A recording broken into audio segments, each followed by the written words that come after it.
আচ্ছা, তাপ ঠিক কিভাবে এক জায়গা থেকে আরেক জায়গায় যায়? আর কখনো কি মনে হয়েছে একই তাপমাত্রায় থাকার পরেও কেন কিছু জিনিসকে বেশি ঠান্ডা লাগে? চলুন, আজ আমরা তাপের এই যে একটা অদৃশ্য যাত্রা, তার পেছনে বিজ্ঞানটা একটু সহজ করে বুঝে নিই। চলুন একটা খুব সাধারণ কিন্তু দারুণ মজার একটা প্রশ্ন দিয়ে শুরু করা যাক।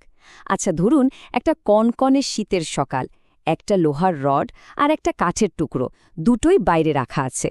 এখন যদি দুটোকেই স্পর্শ করা হয়, দেখবেন লোহাটাকে কেমন বরফের মতো ঠান্ডা লাগছে, তাই না? কিন্তু মজার ব্যাপার হলো, দুটো জিনিসের তাপমাত্রা কিন্তু একেবারে সমান। তাহলে এমনটা হয় কেন? এর পেছনের রহস্যটা কি? এর আসল কারণটা লুকিয়ে আছে তাপীয় পরিবাহিতা বা থার্মাল কন্ডাকশন বলে একটা জিনিসের মধ্যে। ব্যাপারটা কি জানেন?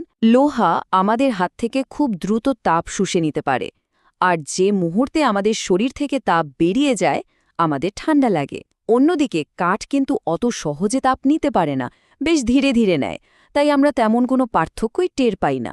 তার মানে পুরো খেলাটাই হলো তাপ কত দ্রুত এক জায়গা থেকে আরেক জায়গায় যাচ্ছে তার উপর। তো আমরা বুঝলাম যে তাপের এই যাওয়া আসার গতির ওপরই সবকিছু নির্ভর করছে। চলুন এবার আরেকটু গভীরে যাই। একদম আণুবীক্ষণিক পর্যায়ে গিয়ে দেখি তাপের এই অদৃশ্য যাত্রাটা আসলে কিভাবে কাজ করে। দেখুন, তাপীয় পরিবাহিতা এটা এমন একটা প্রক্রিয়া যেখানে কোনো বস্তুর কণাগুলো, মানে অ্যাটম বা মলিকিউলগুলো, নিজেরা কিন্তু এক চুলো নড়ে না। তারা শুধু নিজেদের জায়গা থেকেই তাপটাকে পাশের জনকে পাস করে দেয়। ঠিক যেমন ধরুন, এক লাইন ধরে মানুষ দাঁড়িয়ে আছে আর হাতে হাতে কোনো জিনিস পার করছে। কেউ কিন্তু নিজের জায়গা থেকে সরছে না, কিন্তু জিনিসটা ঠিকই এক মাথা থেকে অন্য মাথায় পৌঁছে যাচ্ছে। কঠিন পদার্থের মধ্যে তাপ ঠিক এভাবেই এক জায়গা থেকে আরেক জায়গায় যায়। একটা কণা গরম হয়ে কাঁপতে শুরু করে, আর সেই কাঁপুনিটা তার পাশের কণাকে ধরিয়ে দেয়। ব্যাস, এভাবেই চলতে থাকে। তাহলে তাপ কিভাবে পরিবাহিত হয় সেই আইডিয়াটা তো পাওয়া গেল, কিন্তু প্রশ্ন হল, সব পদার্থ কি একই রকমভাবে তাপ পরিবহন করতে পারে? একদমই না। আর ঠিক এখানেই আসছে পরিবাহী আর অন্তরকের ধারণা। কিছু পদার্থ আছে যারা তাপকে বলতে গেলে হাইওয়ে দিয়ে যাওয়ার মতো সুযোগ করে দেয়, মানে খুব সহজে যেতে দেয়। এদেরকে আমরা বলি সুপরিবাহী। যেমন ধরুন রূপা, তামা বা লোহা। আবার ঠিক তার উল্টো দিকে কিছু পদার্থ আছে যারা তাপের পথে রীতিমতো দেয়াল তুলে দেয়, সহজে যেতেই দেয় না। এদেরকে বলা হয় কুপরিবাহী বা ইনসুলেটর, যেমন আমাদের পরিচিত কাঠ, প্লাস্টিক বা কাঁচ। আচ্ছা, মুখে তো অনেক কিছুই বলা যায়, কিন্তু এটা যে সত্যিই কাজ করে, মানে বিভিন্ন পদার্থের তাপ পরিবহন করার ক্ষমতা যে আলাদা, সেটা কি হাতে কলমে প্রমাণ করা সম্ভব? হ্যাঁ, অবশ্যই সম্ভব। এর জন্য দারুণ একটা ক্লাসিক পরীক্ষা আছে, যেটাকে বলা হয় ইগেনহাউজের পরীক্ষা। চলুন তো দেখি এই পরীক্ষাটা কিভাবে করা হয়। পরীক্ষাটা সেটআপ কিন্তু একদম সহজ। ভাবুন, একটা পাত্রে ফুটন্ত গরম জল নেওয়া হলো। এবার ওই পাত্রের গায়ে 4টে আলাদা আলাদা ধাতুর রড, ধরা যাক রূপা, তামা, অ্যালুমিনিয়াম আর লোহা, লাগিয়ে দেয়া হলো। সব রডগুলো কিন্তু একই মাপের, আর প্রত্যেকটা রডের গায়ে সমান করে মোমের একটা আস্তরণ দেওয়া আছে।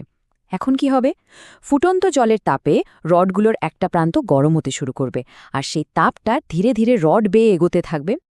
আর এই দেখুন পরীক্ষার ফলাফল। কি দেখা যাচ্ছে? রূপার রডটায় মোম সবচেয়ে বেশি দূর পর্যন্ত গলে গেছে। ঠিক তারপরে আছে তামা, তারপর অ্যালুমিনিয়াম, আর সবার শেষে লোহা। মানে একদম পরিষ্কার জলের মতো সোজা। এই পরীক্ষাটাই চোখে আঙুল দিয়ে দেখিয়ে দিচ্ছে যে এই 4টে ধাতুর মধ্যে রূপার তাপ পরিবহন করার ক্ষমতা, মানে তাপ পরিবাহিতা, সবচেয়ে বেশি। এতক্ষণ তো আমরা দেখলাম কে ভালো কে খারাপ, মানে একটা গুণগত তুলনা করলাম। কিন্তু বিজ্ঞানীরা তো শুধু এতেই সন্তুষ্ট থাকেন না, তাই না? তারা সবকিছুকে সংখ্যা দিয়ে মাপতে চান। তো চলুন এবার আমরা দেখি এই তাপপ্রবাহকে গাণিতিকভাবে, মানে একটা ফর্মুলা দিয়ে কিভাবে মাপা যায়। কোনো একটা জিনিসের মধ্যে দিয়ে ঠিক কতটা তাপ, যাকে আমরা কিউ দিয়ে প্রকাশ করছি, যাবে, সেটা কয়েকটা সাধারণ ব্যাপারের উপর নির্ভর করে। ভাবুন তো, জিনিসটার ক্ষেত্রফল বা এরিয়া এ যদি বেশি হয়, তাহলে তো তাপ যাওয়ার জন্য বেশি জায়গাও পাবে, তাই না?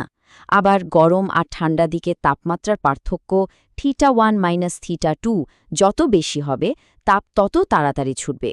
আর যত বেশি সময় টি ধরে তাপ যাবে, মোট তাপের পরিমাণও তত বাড়বে। কিন্তু একটা জিনিস আছে যা তাপ প্রবাহকে বাধা দেয়। সেটা হলো পুরুত্ব বা থিকনেস ডি। জিনিসটা যত মোটা হবে তাপের যেতে তত কষ্ট হবে। এই সবকটা বিষয়কে যদি আমরা এক জায়গায় নিয়ে আসি তাহলেই আমরা তাপ প্রবাহের এই বিখ্যাত সূত্রটা পেয়ে যাই। দেখুন, এখানে কিউ মানে মোট পরিবাহিত তাপ নির্ভর করছে ক্ষেত্রফল, তাপমাত্রার পার্থক্য, সময় আর পুরুত্বের ওপর। কিন্তু এই সূত্রে একটা নতুন জিনিস দেখা যাচ্ছে, তাই না? এই কে জিনিসটা কি? এটাই হলো আসল খেলোয়াড়, তাপীয় পরিবাহিতাঙ্ক বা থার্মাল কন্ডাক্টিভিটি। সহজ করে বললে এটা হলো প্রত্যেকটা পদার্থের নিজস্ব একটা সিগনেচার বা পরিচয়। এই কে এর মানই বলে দেয় যে ওই নির্দিষ্ট পদার্থটা তাপ পরিবহনে কতটা ওস্তাদ। যার কে এর মান যত বেশি সে তত ভালো তাপ পরিবাহী। সোজা হিসাব।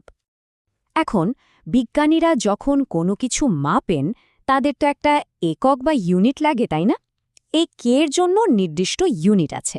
যেমন সিজিএস সিস্টেমে এর ইউনিট হল calorie per centimetre per second per degree Celsius.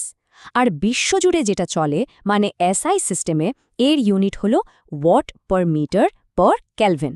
আর হ্যাঁ, এর একটা মাত্রাও আছে, MLT-3 θ-1, যেটা ফিজিক্সের ক্যালকুলেশনের জন্য খুব দরকারি।